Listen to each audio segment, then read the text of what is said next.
As hopefully I've stressed enough to make perfectly clear in these episodes, cookie cutters just don't work.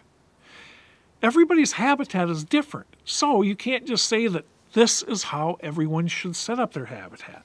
One big question that's often pondered is, do I set up one singular main food source, or do I set up several smaller food sources? Well, let's think this through a little bit, because quite honestly, hopefully this is starting to come through. This right here is our best weapon. We shouldn't be afraid to use it, hopefully to its fullest capacity. Well, a single food source is really good for taking the guesswork out of things. If I have 80 acres and I've got one 10-acre food source on there, one single 10-acre food source, the deer that are feeding on that 80-acre property, I'm betting odds are really high that they're in my 10-acre food source. That really helps when it comes to concentrating those whitetails in that one area and creating very predictable movement patterns. What's the downside? The downside, stress. Portions of the year, mature bucks, especially during the fall, don't particularly get along well together. They try to stake out their own turf.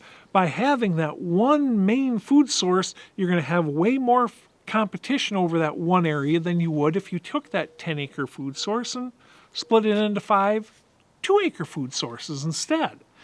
Now you can potentially have a mature buck that's dominating each one. Does it work out that simple? Heavens no. But it works out closer to that than when you have just the one.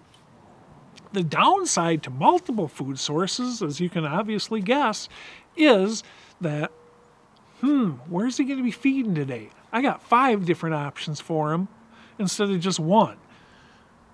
Instead, 5 versus 1. 1, you're going to be able to predict where he's going to be a lot more. 5, you're going to be able to hold, generally speaking, more mature animals on that property. On 1, you better be really, really, really, really, really, really, really super low impact. Because when you're hunting that one spot over and over and over again, a lot harder to go undetected than when you're hunting 5 spots. If you have a problem with this one over here, well, give it a couple weeks off because you got 4 more that you can hunt. Just think these things through before you start implementing these improvements. Decide, how am I better situated and why? You answer those questions and your improvements are that much more effective.